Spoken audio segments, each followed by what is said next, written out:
What is going on, everybody? And here we go. I've been waiting for this card to come in the mail. It was a package that I thought was never going to get here, but I'm getting ready to do my review of the MSI RTX3090 Ti. This is a gaming trio. Like I said, we're going to get it up and running on a rig tonight all by itself.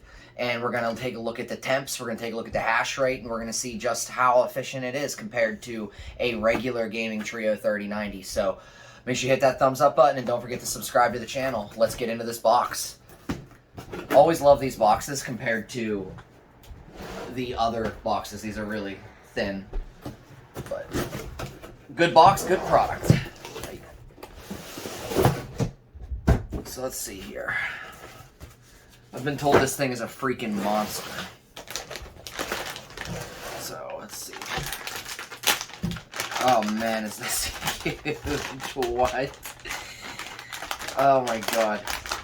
I seriously can't believe they're making these cards. Look at how big this card is. This thing is an absolute monster. Look at how thick. Look at the back. Look at the side. It's so big. Oh, that's absolutely insane. So this is a, just want to make sure, this is a 24 gigabyte card. I do know that MSI makes the recommendation to have at least an 850 watt power supply for it, but I would definitely recommend to have a bigger power supply. I just always like to go a little bit more than what they recommend. So I will be plugging this into a 1300 watt power supply. Let's take a look at what else comes here in the box. Give me 1 minute. I feel like it does better heat dissipation when you unplug all these, so I always try to take those out. Smell test. Give it a smell. Make sure it don't smell burned up right out of the box. This thing is an absolute monster. You can look at, there's the pads and everything. You can see they look like they're about 3 millimeter. They do look a little big. There's two radiators. There's one here and one here. This is an absolute monster of a card. Take a look at this pin connector up here. It's a little different. I'm not exactly sure what this is called, but it is a little bit different. It's not your typical 8-pin connector. So it comes with your typical bracket. And then this is the new adapter piece that I've seen online and I've seen other people talk about. So there is 3 8-pins and it leads into this boy, which is a 12-pin, it looks like. So plugs into the top, and then you're going to plug a cable into each one of these. I don't think I'm going to run a dually between the two because it's such a power-hungry card. I think I'm going to run one to each. So, like I said, I'm going to get this all completely hooked up onto a rig completely by itself.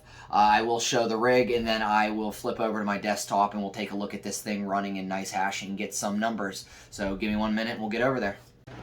Alright everybody, we are back. I got the card all plugged in here. I got the little rig all set up. This is like my little test bench.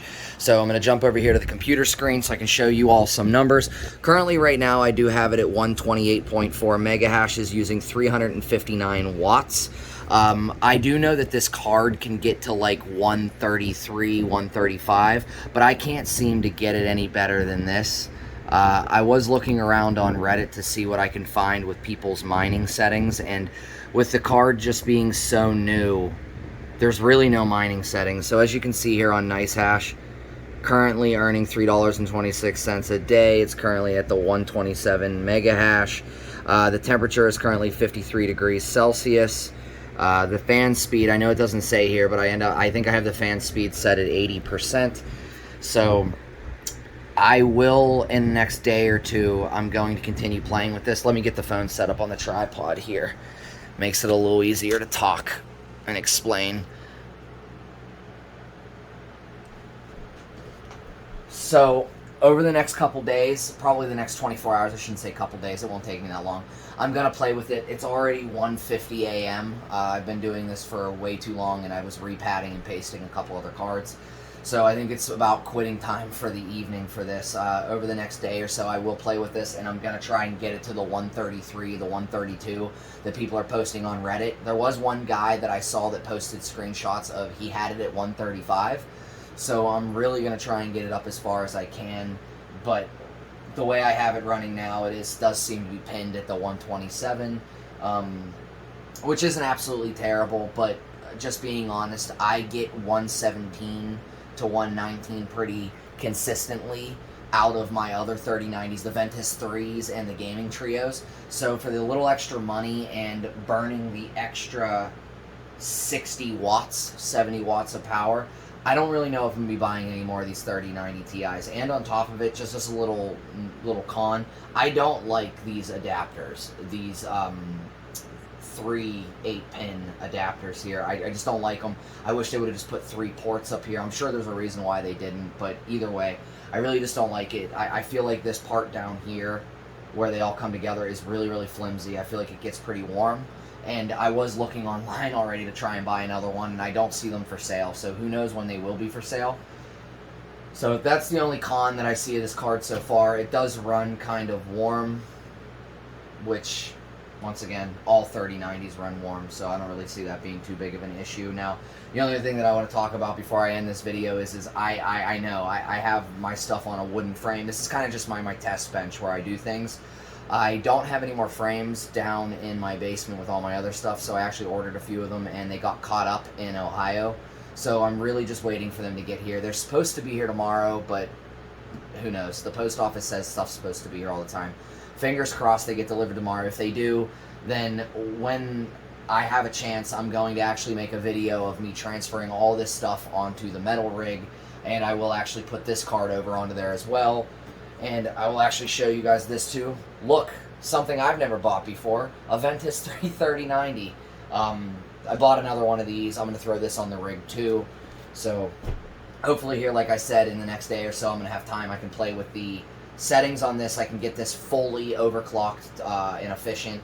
I can get that other 3090 thrown on this rig. Maybe we can get this down into the shed and we can do a little looking around down there. As well as maybe I want to do a little shopping online and try buy a couple more GPUs to fill out this rig here. So, I know I kind of rambled there at the end. I'm going to end the video there. Let's see if the graphics card's doing any better now. No, 128.4, so it's a little bit better. Still at the 359. There's a little bit of red messages here, so I'm going to have to play with that. But it's really... I think it's just the card is so new. The algorithms don't like it because it's so powerful. There's just no information online because it's so new. So when I get some information on this and I get a chance to play with it over the next day or two, I will put all my information on Reddit and online, and I will make another video about the settings for this card in case anybody buys one in the future and they're interested in what my settings are. So gonna end the video there. I appreciate you all for sticking around to the end of this video. Please hit the thumbs up button and subscribe if you like this content, and drop me a comment down below. I appreciate from hearing from all of you. So I hope you all have a good one. Have a great night, and I will see you in the next one.